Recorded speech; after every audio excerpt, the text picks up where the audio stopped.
Hi, everybody. It's Dr. Rowe, the Starts Lady, here with a special guest speaker for this week's luncheon. And this is being pre-recorded, so we'll be able to watch it over and over and over again. Our guest speaker today is Daniel. And Daniel, you're going to have to pronounce your last name for me. Cariciolo.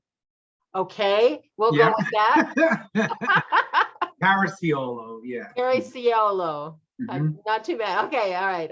That's much better than what I was trying to make from it. So I apologize. I really do. Okay. I go by Dr. Rowe because my name is so long. It's just easier. That's a nickname I've had since. Danny C. Call me Danny C. Danny C. There we go. Yeah. Okay. Danny C. is our buddy today. So he has a phenomenal story. And just before he tells us all about it, you're not going to get the vision of this handsome man here until you see. Let's see if I share this. Hold on a second. Going up to Zoom here. I want you to see. This is Danny C. Does that even look like the same human being? No.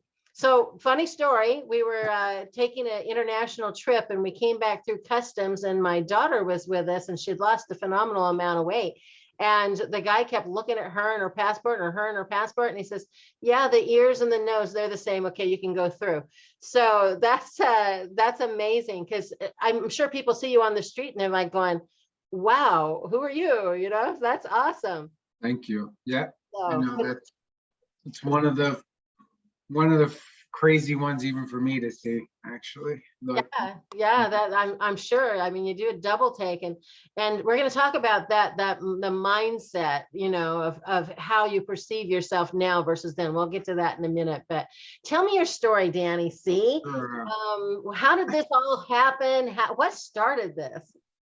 Well, I mean, we'd have to go back to like the late 80s probably, and I'm an adolescent elementary school boy, chubby boy who was taking classes with his mother on how to think thin in a church basement, and kind of bringing food to these groups. I often say it's a lot like today's Facebook groups,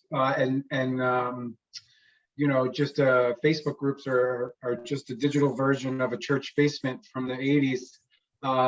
But ultimately, I've struggled. That all I'm trying to get to is I've been struggling since I've been a kid, as being overweight, being bullied, and being growing up as a teenager and then as a man and as a husband in that same space for the last 30 years or so. So that's sort of where the it's been a battle for a very long time. And it sort of had a peak moment at the end of 2017 with a diabetic episode of like my blood sugar in the near 600s. Wow. Yeah, and it was sort of, I had listened. I was a typical male. Actually, I was maybe an atypical male. I went to the doctor in that respect, but I didn't listen to him. I mean, for the 10 years I was going to my daily checkups and stuff. But I was listening to him telling me I need to lose weight. You're pre-diabetic. Things are only going to get worse. And, you're just naive and young and dumb. So now I'm 37 and this was in 2017. And, I'm kind of looking at 40 like is a little closer than it once was. And now I'm sick. Right. And I have to take medicine and I have an endocrinologist and, I have I have younger kids and, I'm actually a single income household. So anyway, that became evident and real right away. And I had the episode where I was sick for 48 hours, where I was like in a virtual coma, like I in and out of it, I feel like. Oh, wow.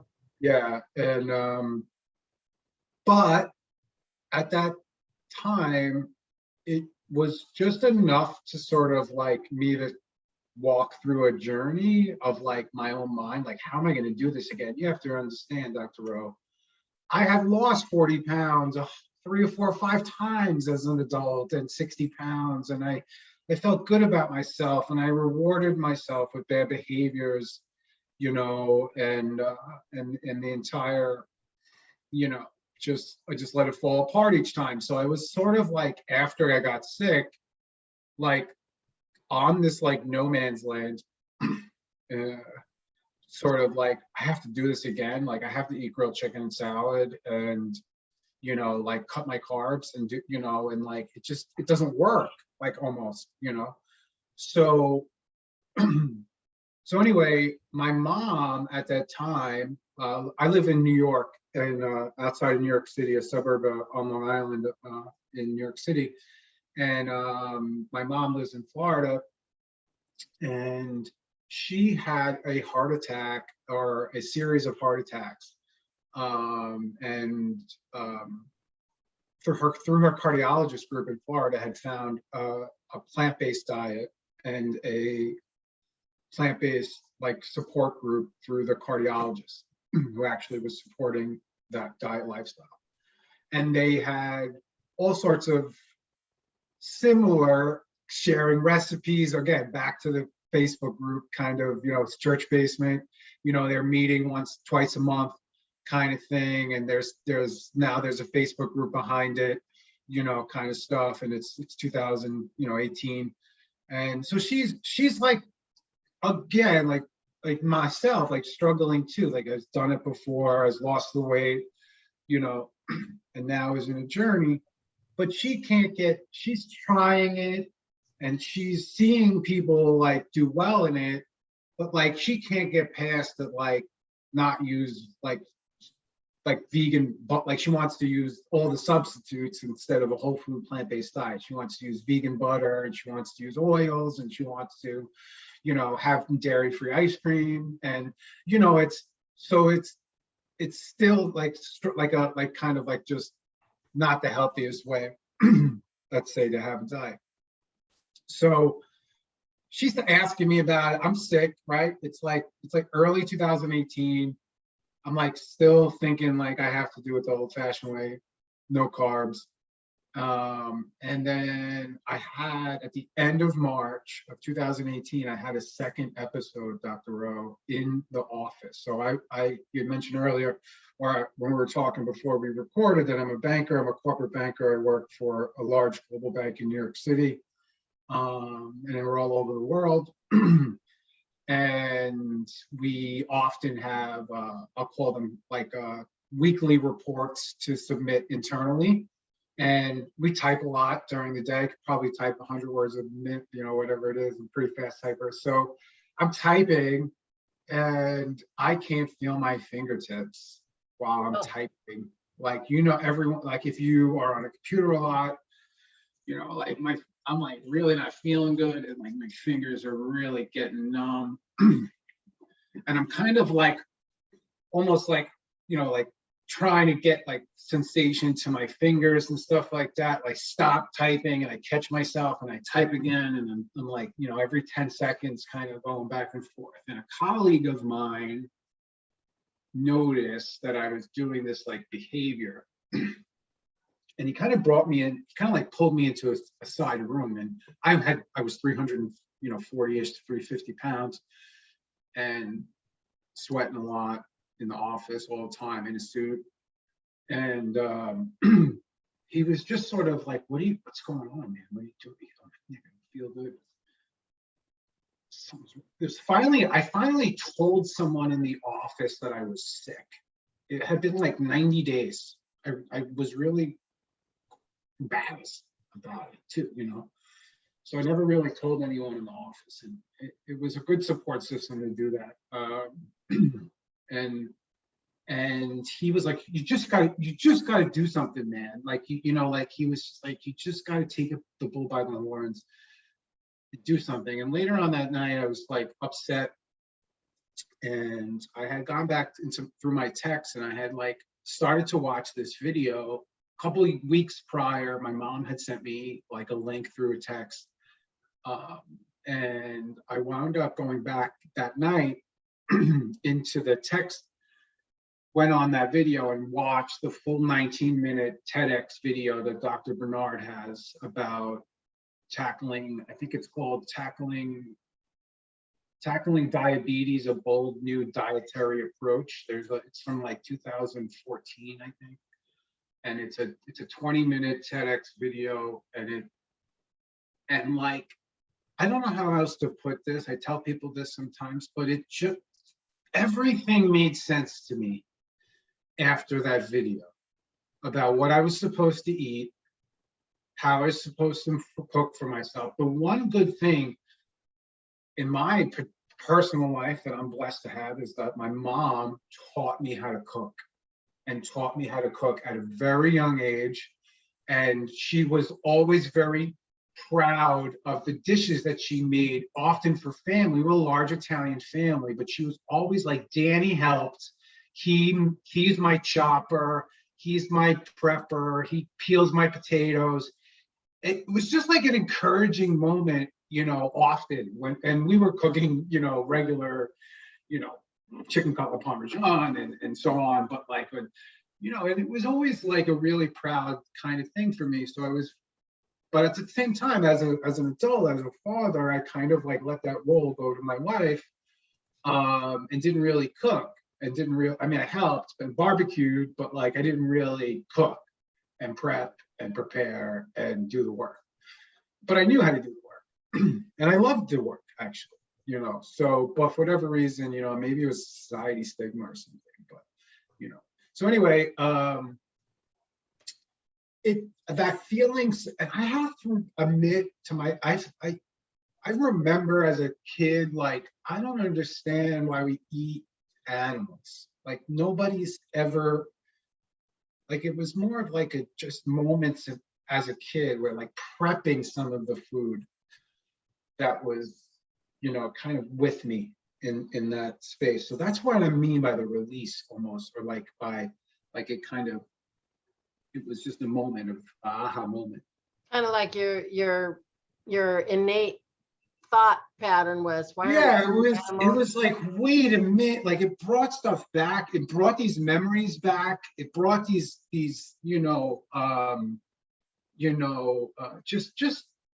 just like almost instinct aligned, or something, like it was very just poetic almost. But so at the same time, I'm like, okay, so I know how to I can cook. I'm just going to cook for myself, right? I'm just going to tell my wife, I love you. I have to do this for us, for our girls, for our future, like it just has to be that way. And I'm just going to cook for myself. I'm going to eat plant-based.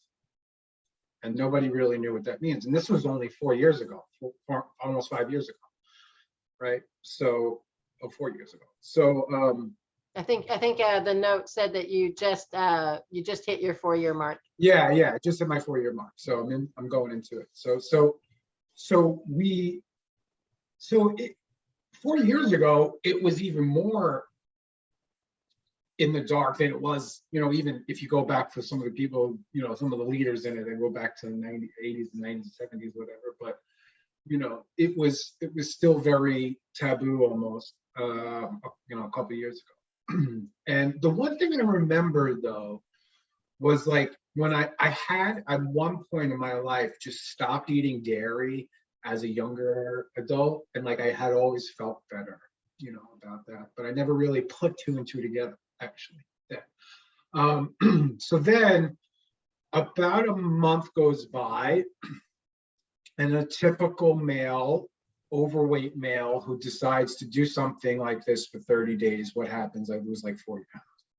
you know, like It's not every, fair. right, every, exactly, My husband exactly. looks at the front door and he loses 5 pounds thinking about Right. I know, I know. It's like one of those things, ladies, I'm sorry that are listening, you know, that we just have the benefit of, maybe it's that we pee that we're standing up. I don't know. But like, you know, like it's just, it's not something that, it's not necessarily something I'm proud of because I had to get myself up all the way there too. But, you know, it was encouraging, is basically, you know, it had that factor in that space too. Okay, I'm doing something right. having lost 40 pounds in the first month versus 4 pounds. That's a huge motivator. But that's about, Yeah, you know, but you had the excess to do that. Not everybody. that's what I'm saying, right? At the time, I had gone probably about 6 or 7, 8, maybe almost 8 years of not taking care of myself, of not looking after, you know, anything that I, you know, was doing. I was a banker. I was traveling. I was eating fast. You can imagine, you know, I was in my car. I'm 12 hours a day sometimes with a commute plus. So, you know, it wasn't, it was just, and I was eating out a lot too, you know, like 90% of the time during, you know, typical work days. So, so it was just a, you know, I don't want anyone to be like, you lost so much weight in the beginning. I mean, it just was one of those things like at the first 30 days, but I can tell you, I've maintained 160 pounds lost now for over almost 2 years. So That's you know, amazing. so, That's where we know that you got it. yeah, Your mindset followed the pattern. right, Too often in weight loss, when we have a significant amount of weight, a lot of my clients, they lose the weight and then they gain it back because they think, oh, you know, or whether it's for their weight or for their health, let's say their cancer goes away and or some other disease that they're working with, that goes away and they think they're cured and they go back to their former lifestyle and they get yeah, right back into the same position they were, whether it was weight or health wise. yeah, absolutely. And I think like having a lot of the food that is in a standard American diet, it's it became very rewarding for me. Oh, I got down to you know, I was a 46 waist, let's say. I got into a 40 pants. I can have that ice cream sundae now because, you know, like I deserve it, you know. Yeah, And that's my reward. yeah, that mindset was really what was historically just making me get into the same pattern, right? And making me, you know, get to this, to where I got sick. So I almost had to break that mindset, but, you know, how could like, okay, so now I go 90 days, right? I said, let me see if I can do this for 90 days. That was sort of like after my first 30 days, I was still sort of like jonesing for cheese, you know, interested, you know, looking at what my kids were eating, honestly, and my wife and my mother-in-law, and like, you know, kind of like missing those meals, and like, but at the same time feeling good. And, you know, so let me give yourself 90 days, because my doctor, who I actually went to and respected, was like, you know, we have to monitor your blood sugar based on how bad it was. Like every 90 days, you need to take your blood again. You need to, you know, I was pricking myself daily from a blood sugar standpoint to make sure, you know, that if I had to take any additional medicine or something like that, because it had gotten so high and they were so worried about it in the beginning, that I said, let me take it at 90 days. 90 days after I went plant-based, my H1A1Cs were over 10, went down to like 7, in the 7s. And I think it's between 5 and 6.5, or 5.5 and 6.5, where it's normal, or pre-diabetic. I was getting to the point where it was like almost not diabetic, like right away. Under 7. I mean, did your Yeah, doctor it was freak out called, it when it was was under 7? 6 months go by. So at that point, I joined an Orange Theory class. Now, Orange Theory might be something a lot of people are familiar with based on wherever they live in the U.S. It's a corporate kind of gym, and they have a lot of locations, and they are a fitness group kind of class. And that was introduced to me during that journey. And it was the first time where I didn't have to think to work out or put a plan together. I just had to show up and work out hard because somebody was there telling me exactly what to do and how to do it in the time. And it was fun. And I had some friends, and you throw a little social media in my face and I can't help myself, right? So it was a good combo, in a sense, that was able for me to kind of accelerate, my interest in fitness, in health.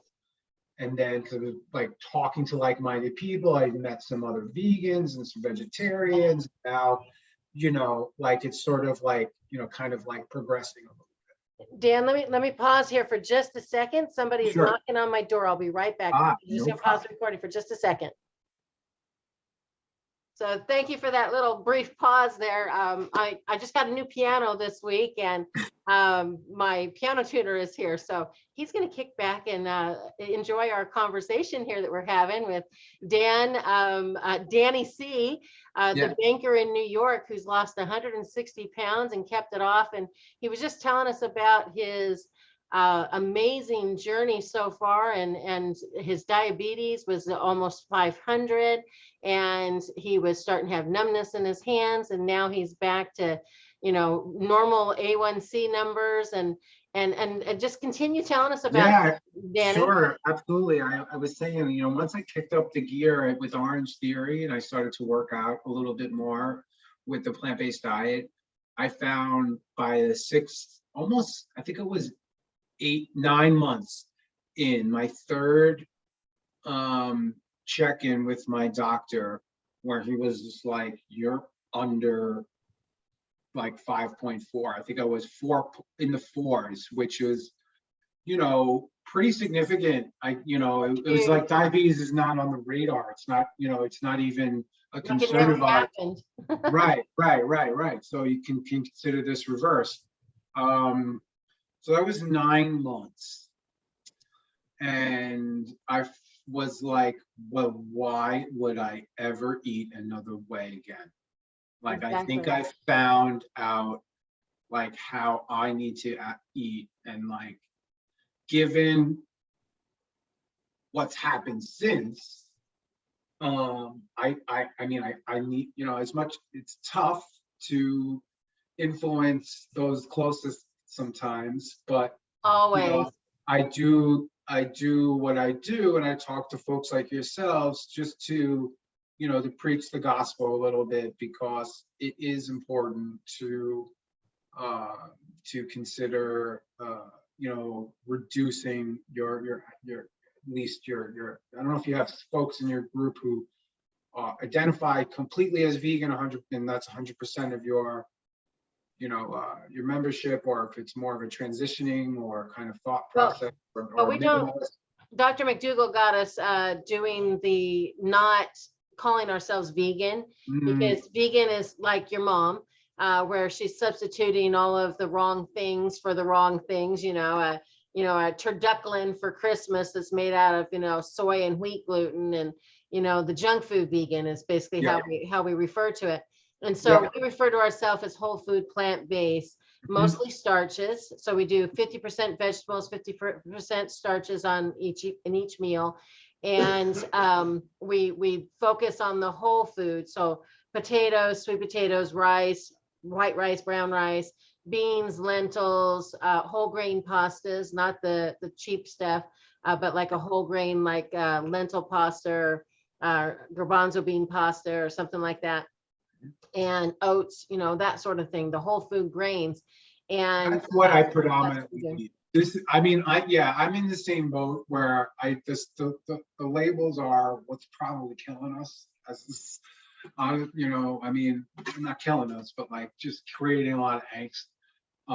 But Yeah, we I, learned how to read labels through the McDougall program. He has a 12-day program, and we learned how to read labels if we were going to be buying something processed, to look for less than 20% of the calories for the fat content, 1 for 1 for the sodium or lower, and the sugar is 10% of the calories. As far as, if it meets that criteria, in a pinch, you could eat that, yeah. So like we have a tortilla, for example, that fits that category where the fat is super low. Not only do you got to sort of know how to cook, but you really got to read these labels, right? I mean, Yeah. you got to really kind of understand. If it's not out of the garden, you got to learn how to read that label. Yeah, I mean, like, as silly as it seems, like, it's tough to. It sounds like your group, I wouldn't need to explain. Like, you can't eat what you can't pronounce. Oh yeah. Like, I like like that phrase. For us, it's no meat, no dairy, no oil. And so everything else is open season. And so people say, well, how do you cook your food if you're not using oil and butter and stuff like that? It's like, Yeah. a couple tablespoons of water goes a long way, and you can add more water without changing the flavor. So you don't have anything sticking, which with oil, you keep adding more oil and it just gets greasier and heavier and all the way down to clogging your arteries. I mean, you don't know me well enough yet, but I used to wear glasses to go to the bathroom in the middle of the night. I'm 20/20 vision. In fact, I just got my new driver's license when I turned 60, and they were able to remove the restriction. I had a note from my doctor and everything that I have 20/20 vision again, and that is strictly from removing the oil and fat from my diet. And there's plenty of natural fats and oils in the vegetables and plants that we eat.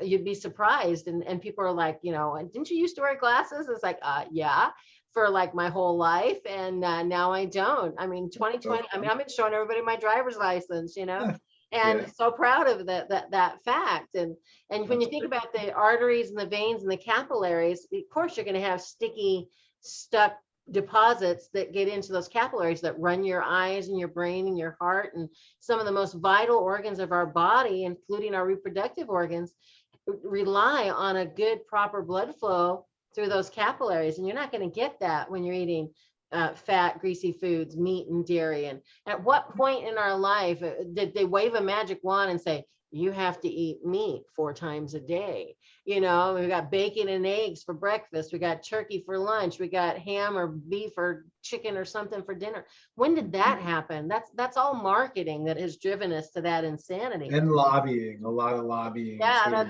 which is the marketing. So, yeah, exactly. so let me kind of blow your mind there a little bit, just from like what I do for a living and how interesting it is now, given sort of the entire plant-based diet and what I've done.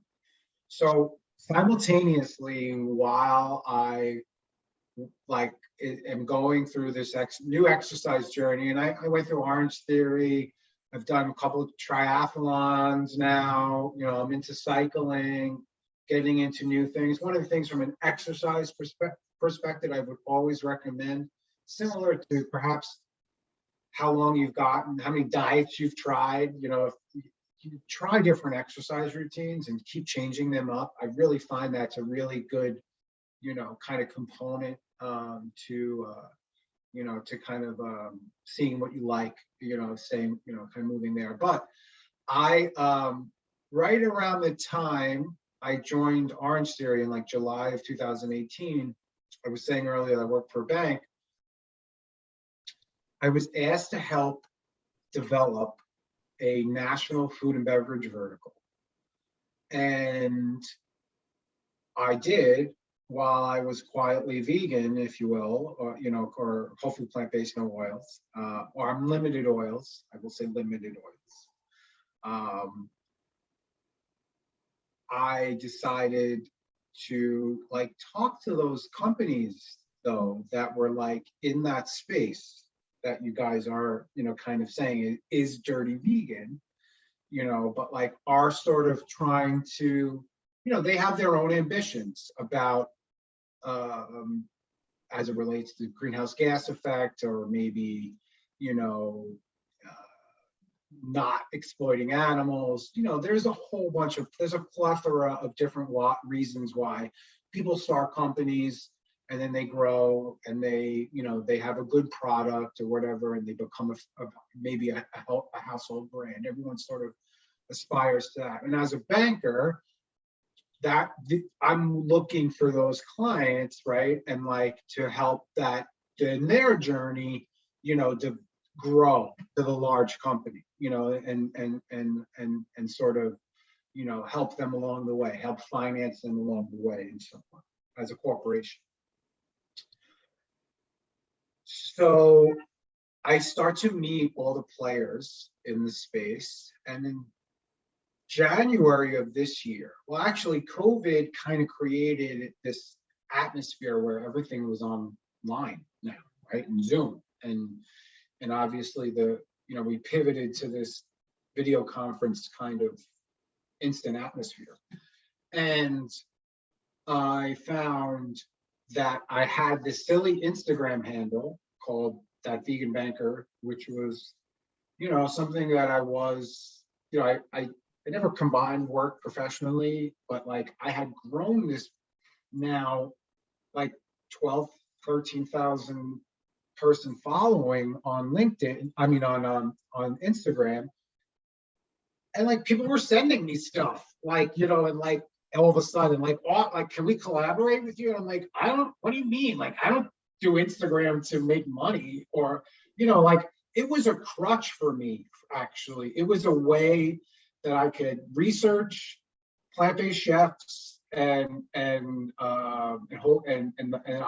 plant-based diet, you know, be creative, learn different techniques, you know, find others alike, if you will. That's sort of what I posted a lot. If you go back to the last, you know, 2-3 years ago on my page, a lot of every single time I ate a plant-based meal, I posted it sort of similarly, and I grew a following. And then obviously side by sides kind of help in that respect. So I was like, I wonder what would happen if I asked now HSBC, who I work for, a bank I work for, have been pivoting to this business plan for the planet in early 2021. Our strategies changed globally. I work for a big global bank, and we decided, well, it was decided to reduce our carbon impact. You know, maybe not finance high carbon companies going forward, maybe looking at ourselves kind of, you know, not as greedy bankers, because if we keep on financing these companies, we're not going to have a world to live in. You know, like actually saying these things. They're starting to invest money into like water research around the globe, fresh water access, you know, and so on. So like these are sort of the things that are coming out of all our research internally as a bank in in 70-ish countries, right, with some of the world's largest corporations that we work with on a daily basis. So all of a sudden, at the same time, bro, I decide to get a plant-based certificate from Colin Campbell, from T. Colin Campbell's office. I love it. Same yes, I time, want to get that next too. I bought myself a Christmas present, actually, at the end of the year. I had gotten an ad for it. I was like, you know what? I'm in the food and beverage vertical at the bank. I think this might make sense, given the growth now that we're seeing from an economy of scale perspective. You know, the investment that we're seeing, tens of hundreds of millions of dollars, billions of dollars globally going into these companies, and the ones that we're fighting with, right? I understand from a reality standpoint, as much as I can help them, I believe as a vegan banker, you know, kind of now can help them identify the path. At the end of the day, I still want to eat at my local farm. You know, like I still want to have my sweet potatoes and lentils, and not really have a boxed food that, you know, is fast for me. There are times that works, and I can't deny it anymore. As much as I thought I could, you know, like I will eat something that in a pinch if I have to, and I don't want to discourage anyone, but 95, 96% of the time, like, you know, it is whole food plant-based, very limited oils, if not no oil every day.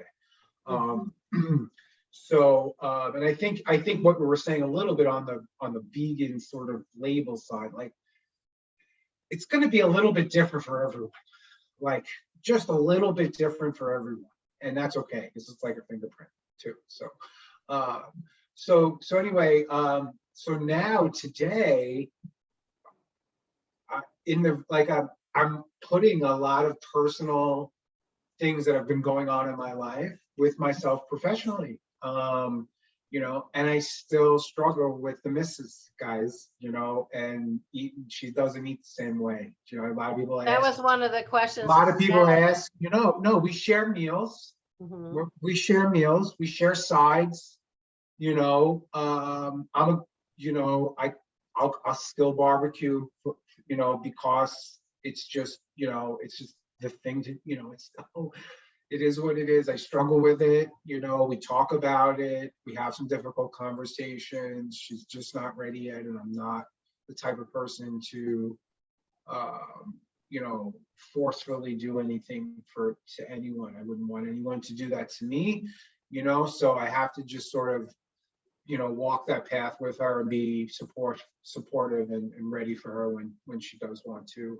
And it's been a lot better, right? It's been, it's not like I'm chipping away and like, or even I don't make any snide remarks or like, or anything like that. I just am, every day I cook. Every day I ask if she wants to be a part of it. Yeah, sometimes it's yes, I don't want to cook. What are you making? She eats stuff anyway, but sometimes she just likes what she likes, and that's how my wife is, and it's fine. And I think you mentioned your husband finally came around. Oh my gosh, yeah. So we've been married 29 years. We're so completely compatible. But I've been on this journey of health when I got the cancer diagnosis in 2009. So about 13 years now. And it's taken until January 1st this year, when in December, he went to the doctor and his sugar number was 376. And that was finally high enough that he said, I need your help. Yeah. And so we had the conversation again, for 29 years, we didn't argue about hardly anything, but for the last 13 years, every argument we had started around food. That's how it started, where's the real food? Why can't we have meat? Blah, blah, blah, and it's like, you want to cook it, go ahead, but those were the arguments we were having. And so January 1st, he gave me a pinky promise that he would do it my way. But you could see there was this look on his face of resolving or defeat. That was kind of the look that I can describe. And so I said, okay, how about a concession? How about on date night, when we go out, you can get whatever you want? He perked up. He was like all into the pinky thing, and damn it, I get date night consistently now. But but here's the funny part is, in all these dates that we've had where he could have had his steak or his chicken or whatever, I have just been thrilled that he has chosen many times to go to like a Vietnamese Thai restaurant, and he'll get the vegetable pho with the vegetable broth and all the vegetables and the rice noodles. We'll go to Jason's Deli, and he'll get the giant baked potato with the salad bar and some vegetable soup. And he's done this on date night when he could have had the other, but in my wife, I have, there's similar things there too. I don't mean to interrupt, but like from my perspective, one of the things that it's done is it's made her a little bit more aware of sort of this, of like herbivore struggles in a lot of ways. So she's definitely one of the things that's been the best part of I've seen in the group, some of the Facebook groups that do exist. A lot of people struggle with that interaction with their spouse, and whether or not it's as if all I could say is my wife just accepted it, right? And was like, this is my husband, this is what he's going to do, this is what he's doing. He will cook for himself, like you said, right? And I will cook for us and our children. And They're older. My girls are older now. I have a 16 and a 14-year-old. And both of them are, starting to develop their own palates. My older daughter actually has done two 30-day, whole food plant-based cycles and is a little bit more, and she has my palate. I can eat anything. I will go to New York City, Queens, Asian supermarkets and find some of the most obscure fruits or different types of tubers and rooted vegetables that you can't even pronounce, just to try them, just to see sort of what I can do sometimes. But yeah, but what I'm saying is, like, she's just sort of accepted it, and that's from the very beginning.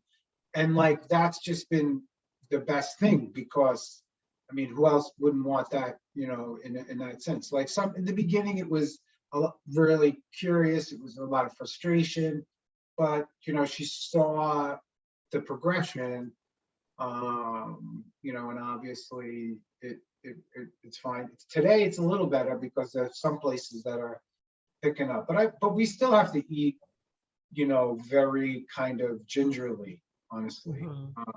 Yeah, I hear that. Mhm. So here at the house, we have a new rule, and my youngest son, he moved back in with us to finish college, and so he eats the way we do here at the house. And our technician just moved in with us recently too. And I hate being an empty nester. We have a large family, so that was a huge adjustment for me. Very depressing. I think I gained a lot of weight during that time too, because I'm an emotional eater. But they all eat the same way that I do here at home. And if they want something else, they gotta go out to get it. So it's still a struggle for my son, so, but Sure. yeah, they have to go out. So what other questions did your group have? Was there anything we didn't get to yet, or? Oh my gosh, you're absolutely a delight. I love it. Oh, So we thank could talk you. for hours.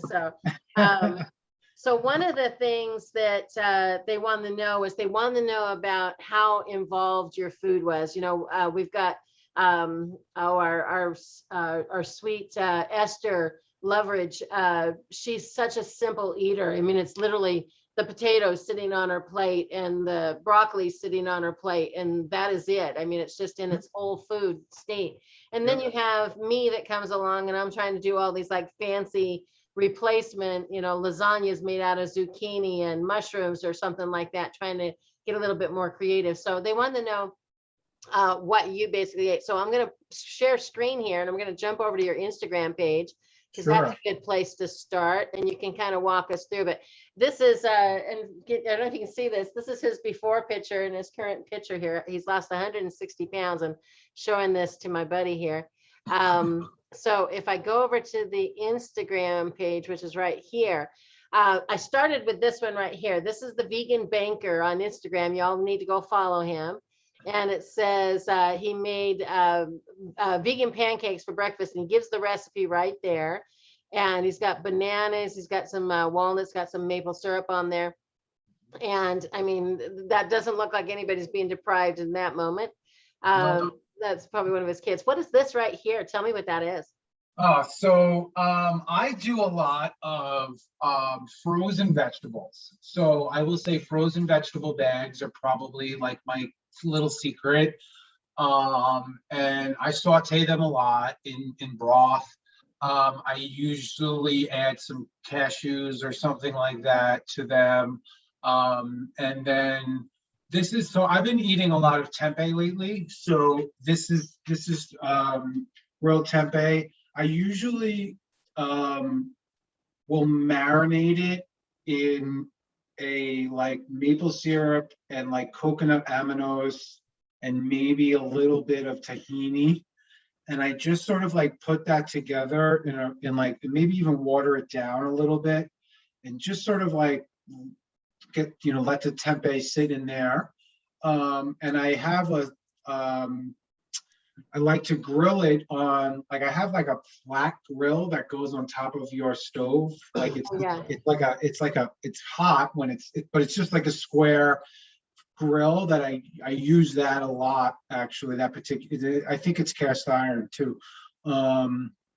It's I use that a lot with the tahini.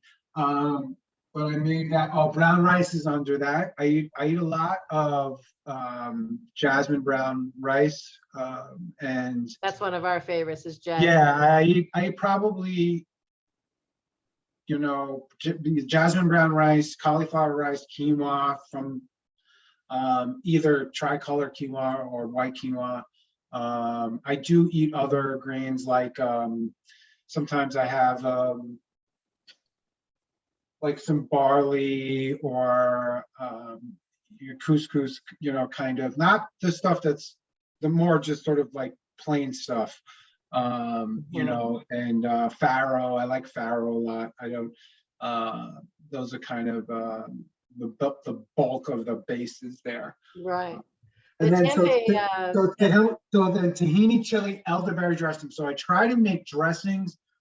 When I first got into it, there was just this theme of like people looking for no oil dressings, right? Like what can I put together for a dressing, that has no oil? And I just started trying all these different things over the years.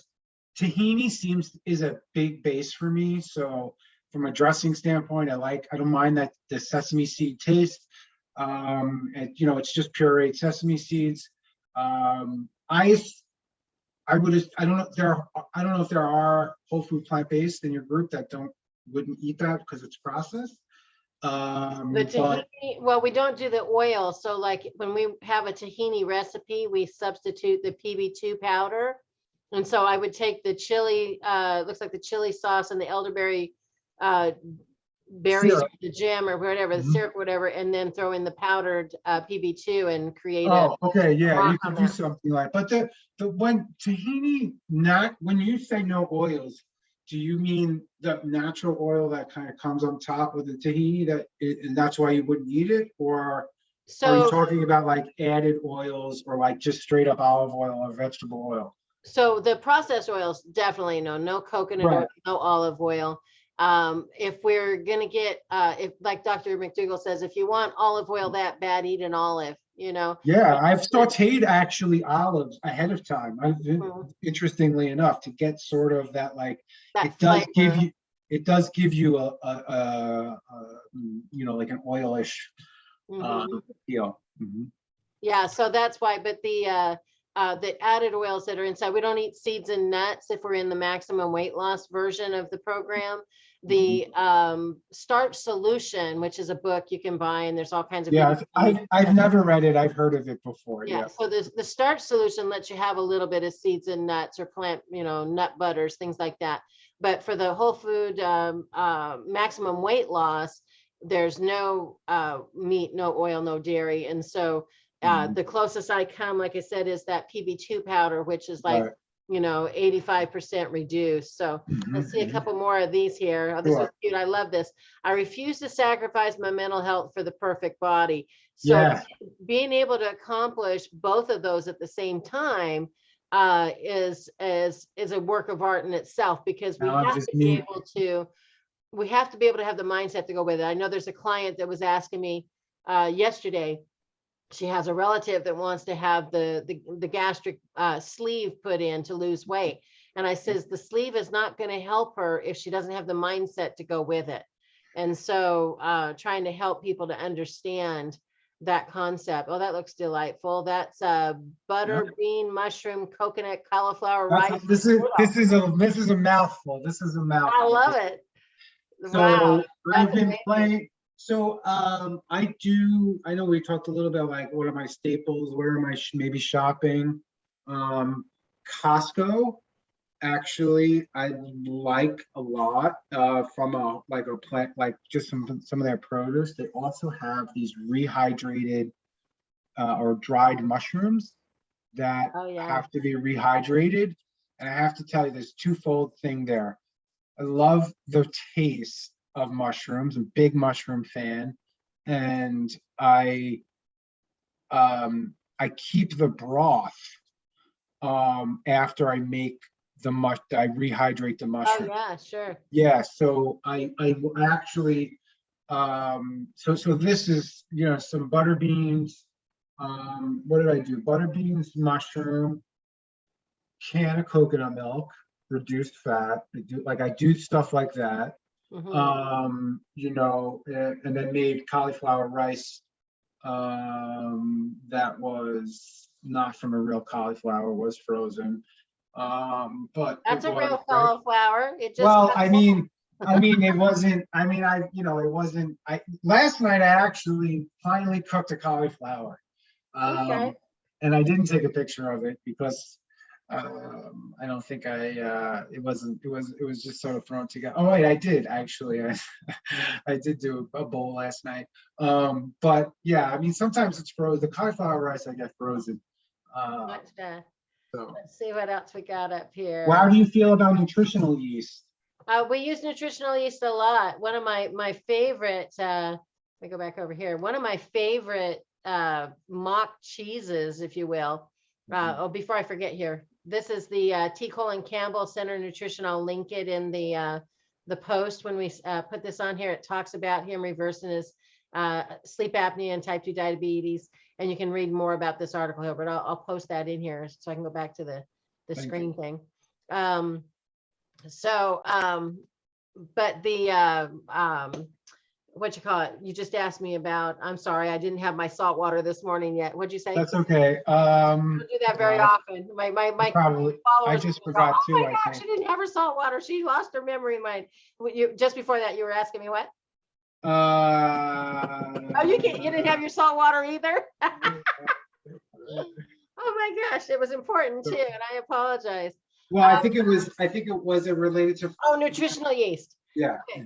Okay, we're back. Not that far off track here.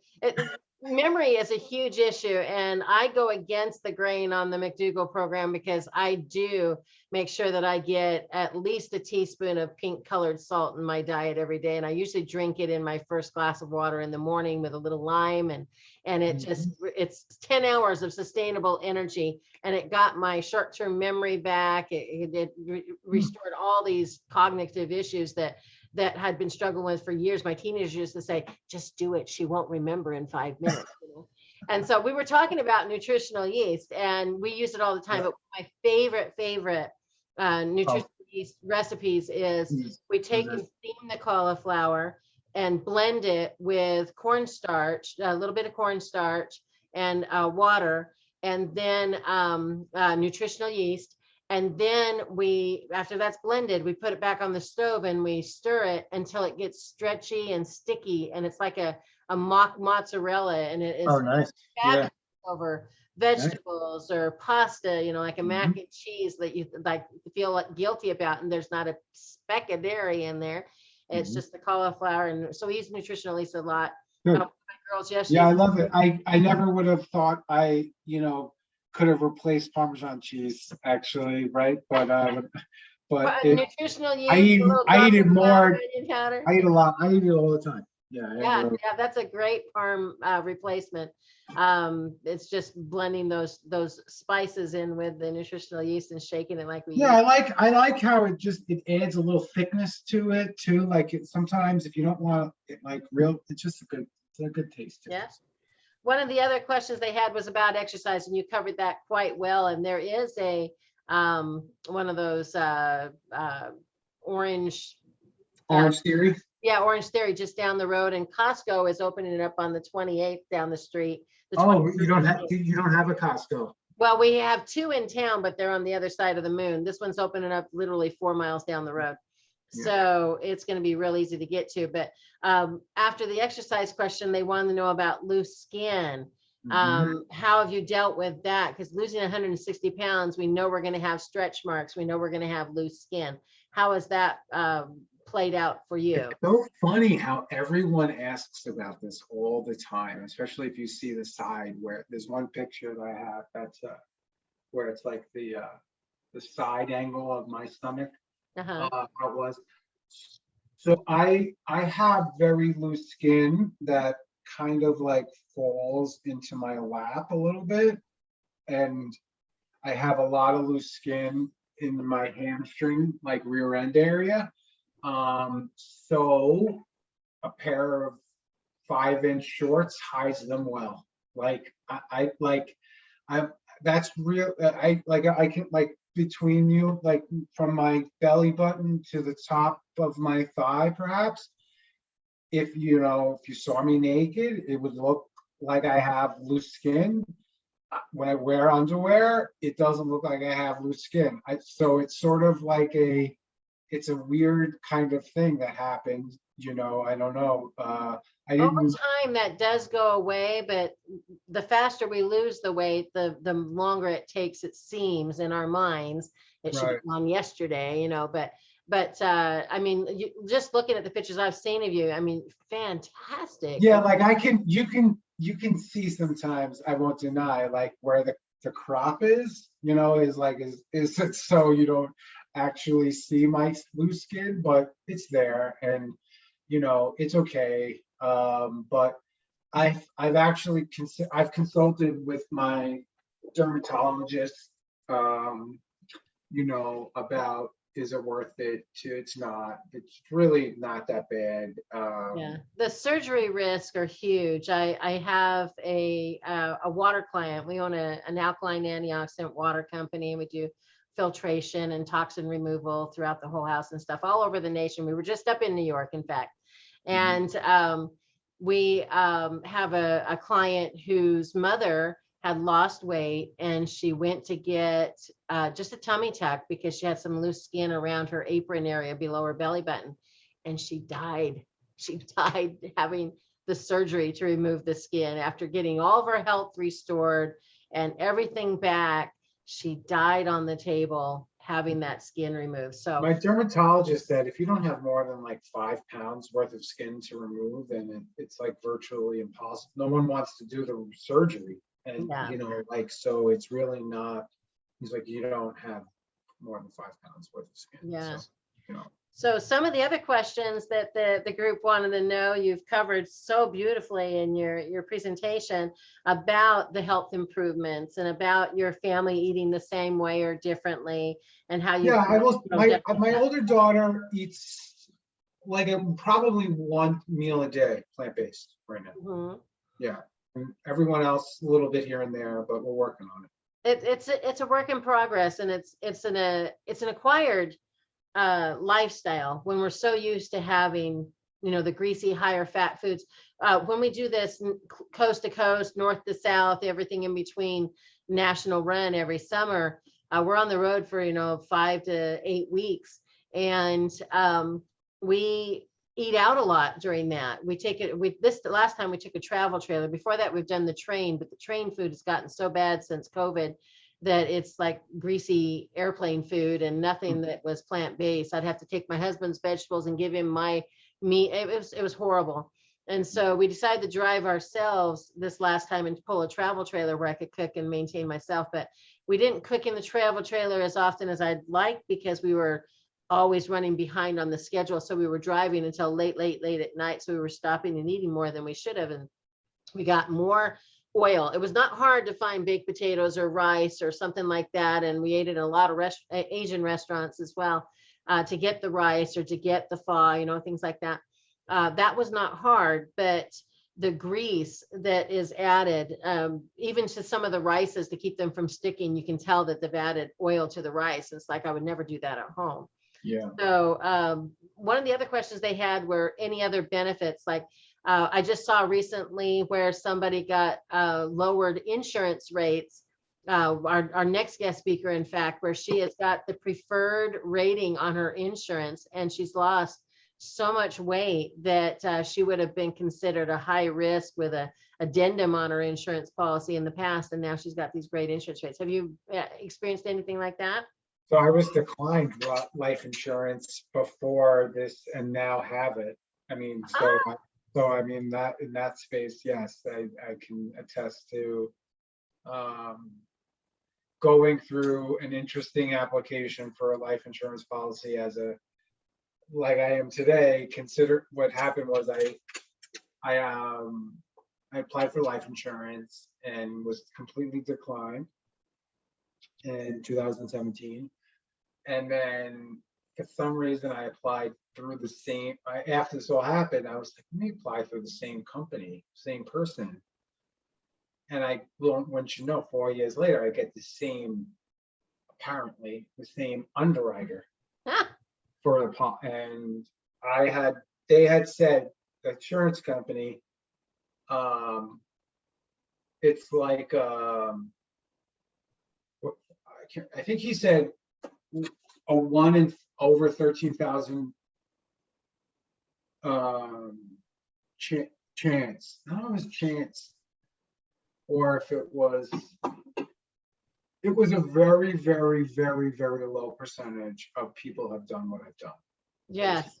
Basically. And maintaining it, the more you maintain that, the better that's going to get too, because they want to see consistency, kind of like a good driving record, you know. You know, it's funny, even I see that a lot, even on some comments from people, even people like naysayers, or like people who are like, yeah, all right, well, how long, everybody wants to see the 10-year one, you know, or the 15, 25-year, you know, person, how they're doing, as if, you know, eating meat is better. And it's not. Yeah. So it's sort of like, you know, it's a little interesting, but I get a little raw with my clients, and I don't hold back. And by the time they get through hearing me talk about the process that meat gets to be in that denial state of the cute little tray with the little plastic wrap over the top of it, by the time I get them to them putting that actually on their plate, they cannot look at meat the same way anymore. And I'm not trying to do it on purpose. I just need them to have a little reality check.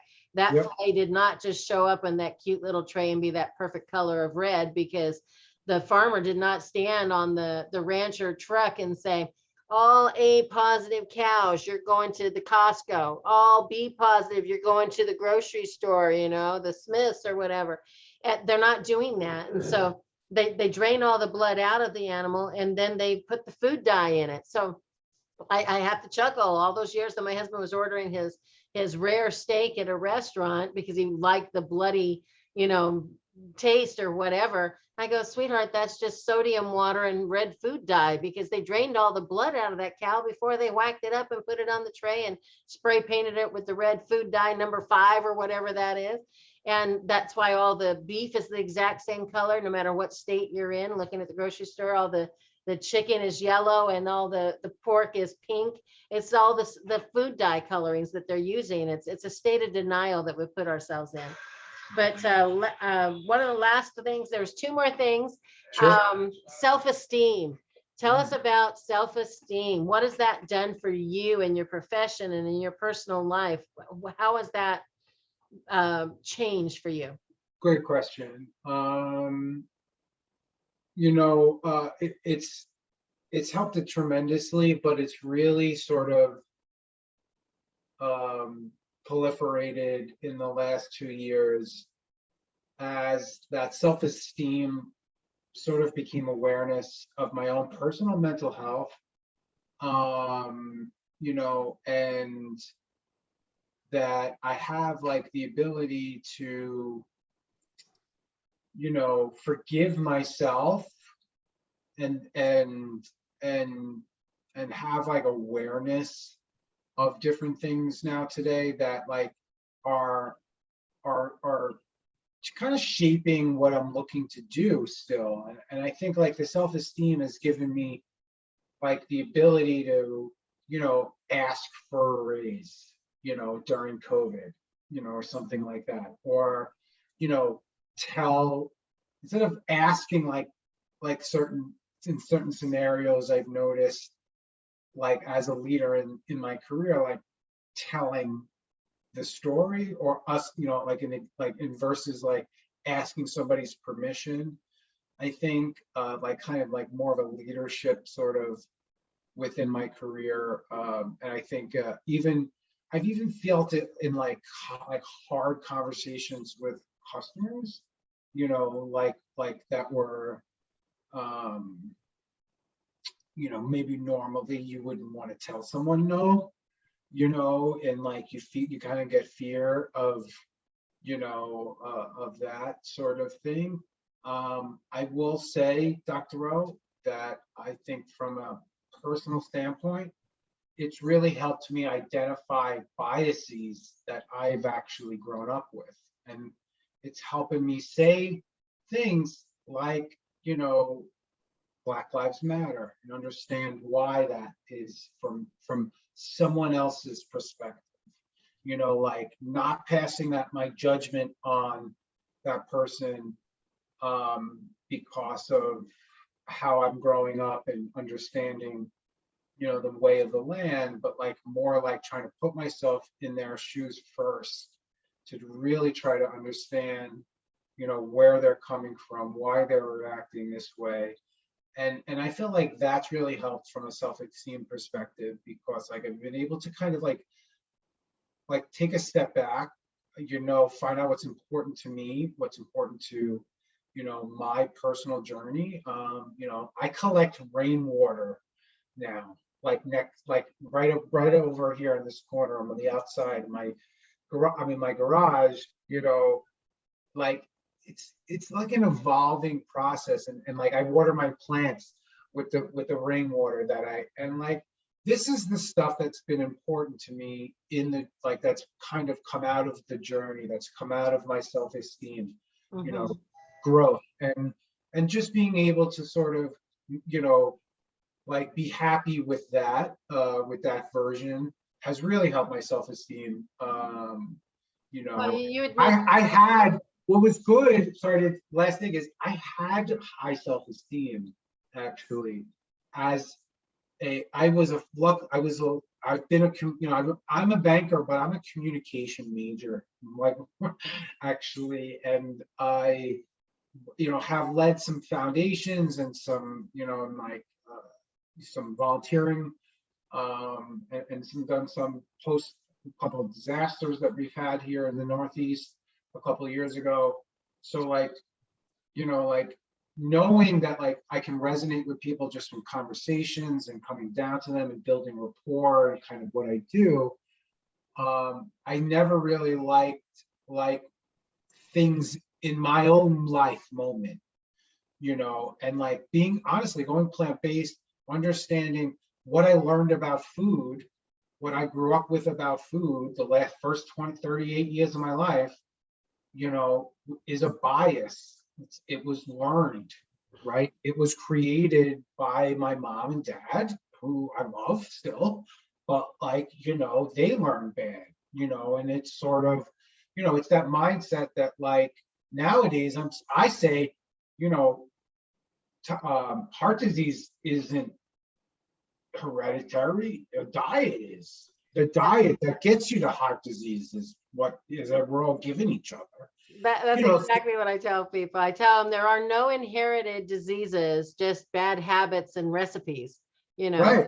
That's exactly right. So I think like that's allowed me as to say, if food is then I can identify bad habits that I've had that I've learned from food, I can try to map that over into my career, into how I feel about social justice, or, things that are going on, and how I feel about climate change right now, how I feel about capitalism, even, just because it's all been taught to us. And now I've been given the ability via plant-based diet to figure it out myself, right? To like let my instincts like fall into my instincts, so to speak.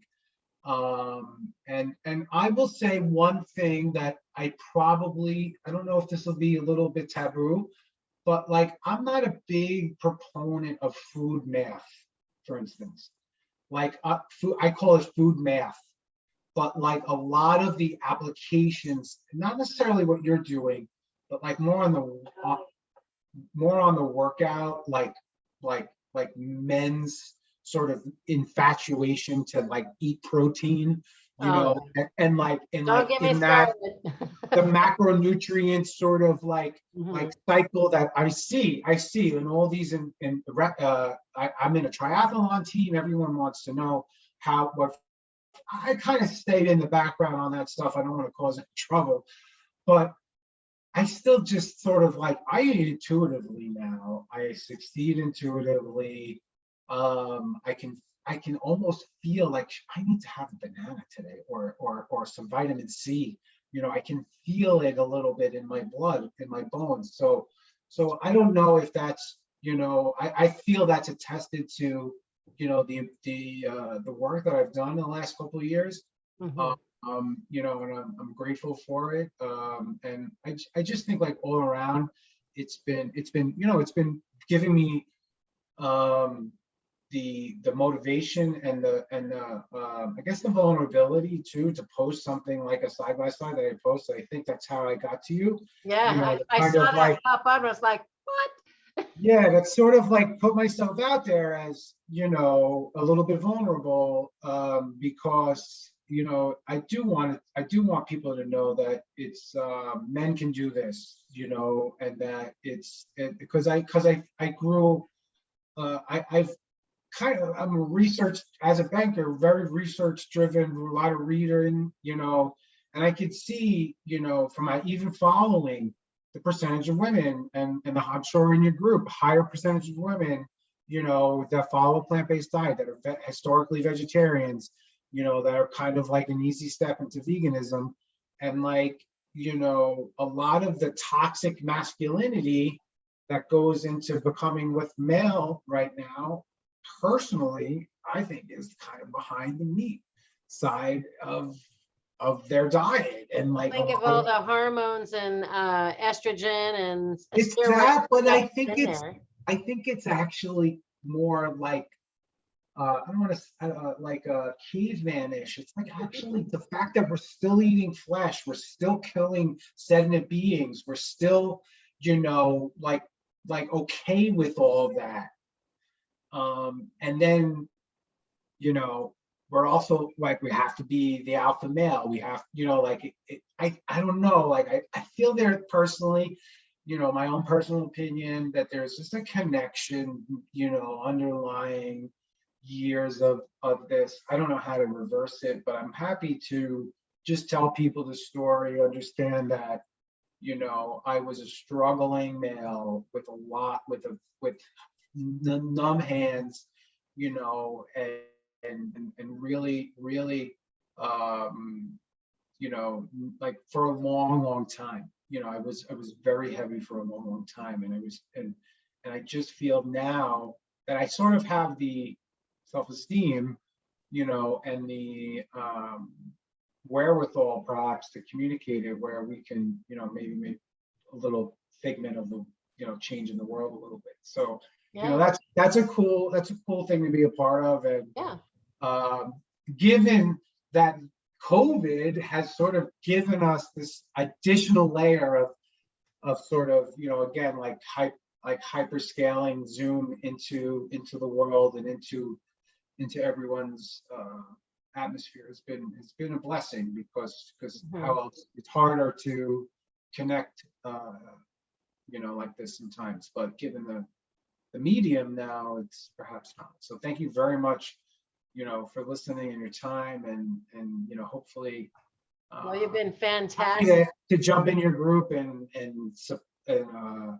you know, apply any support as needed. Although I am not 100% following exactly what you follow, I definitely support it. Well, we'd Uh, love to see some of your recipes and stuff like that. One of the things that popped into my mind with your Italian upbringing and, chicken mhm, parmesan has probably turned into eggplant parmesan at this point, you mhm, know. And so making those adjustments and still being able to have some of the traditional favorites, but with a little bit of a twist, that's and right. Mhm. things like that. So we're going to have a conversation about that water you're drinking there in a minute when we get offline, but it still has iron and copper in it. I've tested it a million times. So Casper uh, water, yeah, is that Kirkland water? Kirkland, yeah. Yeah, so the Kirkland brand still has iron and copper in it. The Nestle's Pure Life still has iron and copper and chlorine in it.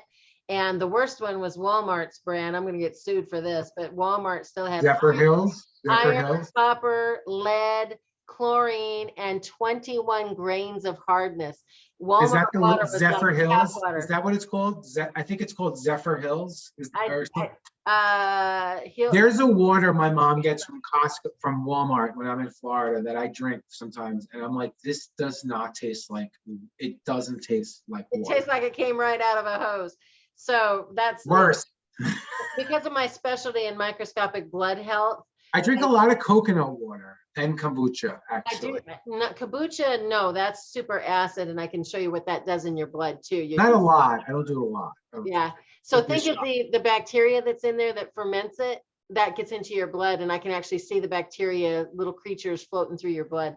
But I can. Doesn't it help my gut? Doesn't it help my gut, like reset my gut flora or something like that? So there's other ways to do that. Chewing your food is as soon as you start to create that saliva by chewing your food to liquid, it triggers your brain to tell your gut to start. It's funny you say that. I try to count how many times sometimes I'm chewing.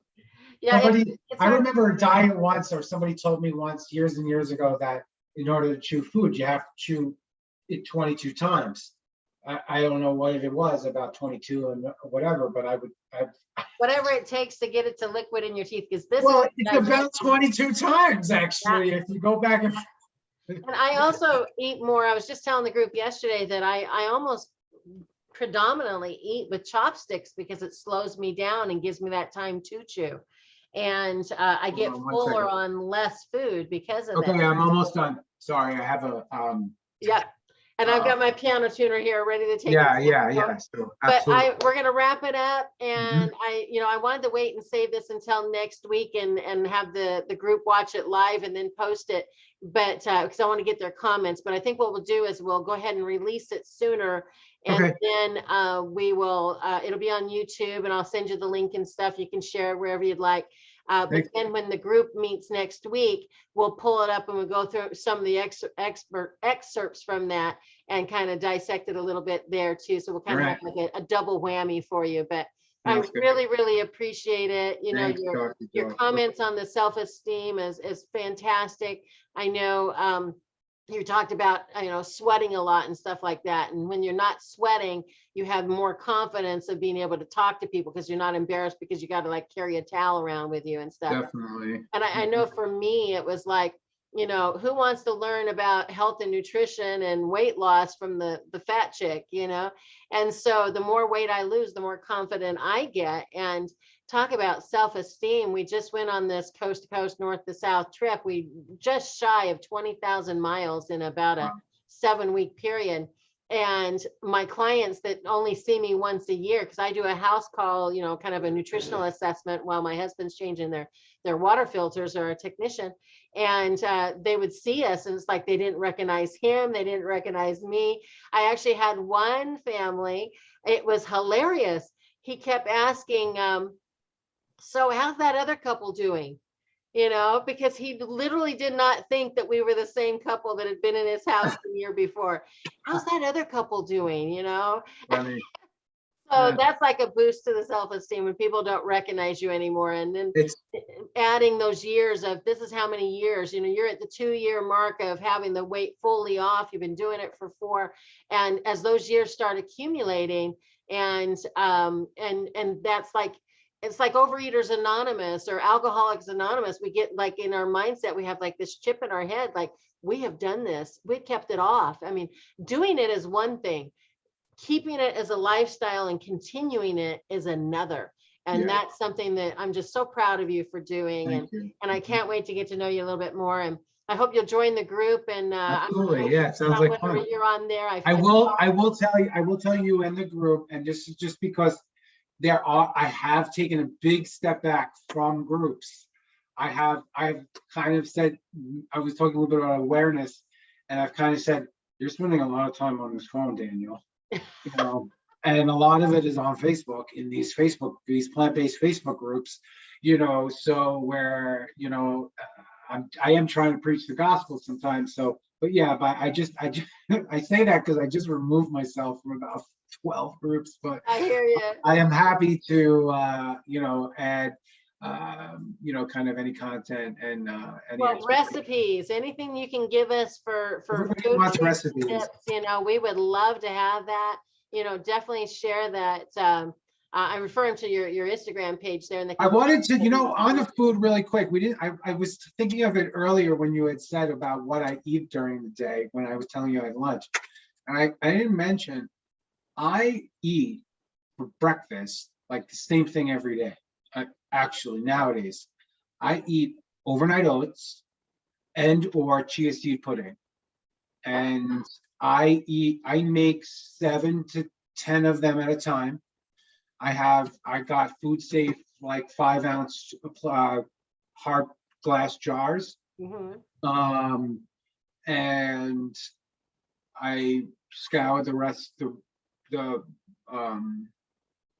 the interwebs for a couple of different these kind of recipes. Yeah. Came across nothing really, it's not really hard. A couple of tablespoons of chia seeds, tablespoon. Oh, you do seeds? Sometimes the chia seeds, yes, You occasionally. do hemp seeds? They're a little high in fat. They're 10 grams of fat and I do protein. less. I do Yeah, less hemp a seeds. little bit less. 3 tablespoons of chia seeds, a teaspoon of hemp seeds, and then I add a little bit of, you know, non-dairy milk to it, and then I stir it and let it kind of thicken up a little bit, and then I add a little bit more. You let it thicken up. I add some blueberries. You can kind of let them flat Oh yeah. on.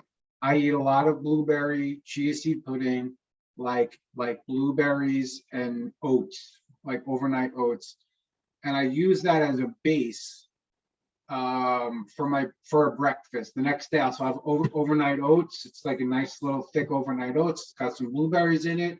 I'll put that in a bowl. I'll add a banana to it. I'll add, you know, maybe a plum or a pear that I'm eating for the day, or, you know, I do eat a good amount of fruit in the morning, but it's really just been a great breakfast for me. For, you know, I mean, some people don't like the consistency of it, and there's like a consistency feel with you know, kind of that, like, kind of, it's almost like glue. The chia seed pudding is a little bit of a different Yeah. consistency, but yeah, I have to tell you, that's probably what I'm eating for breakfast, and that's been a real easy game changer, just from a, you know, Yeah, the kind of consistency. like, it's out of sight, out of mind a little bit. So I can at least I meal prep breakfast for the most part weekly, and then, you know, cook here and there as we go. But I'm happy to share some stuff in the group. That'd be great.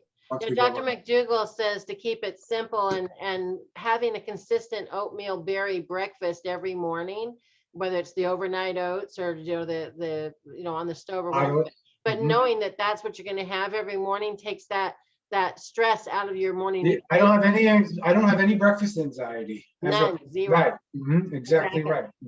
So, and who doesn't love a good giant bowl of oatmeal with blueberries in it, little cinnamon on top, you know? Yeah, I mean, I'll probably have I'll make an apple and raisin one for the fall, maybe a little pumpkin spice, just because, you know, or something like that. Yeah, But yeah. it's easy stuff. That's So awesome.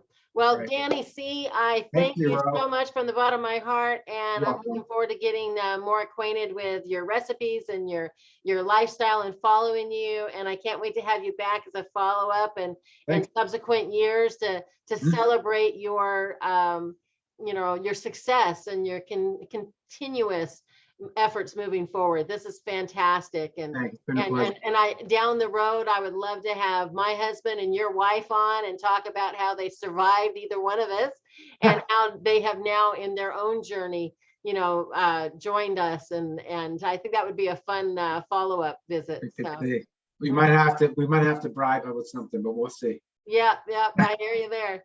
So Like all right. Well, thank you so much. I really appreciate it. No I problem. really do. And Have a great day. God bless you, and good luck to you. And then let's keep in touch. Thank you. Okay. Have All a right. great one. Thank you so much. Bye now.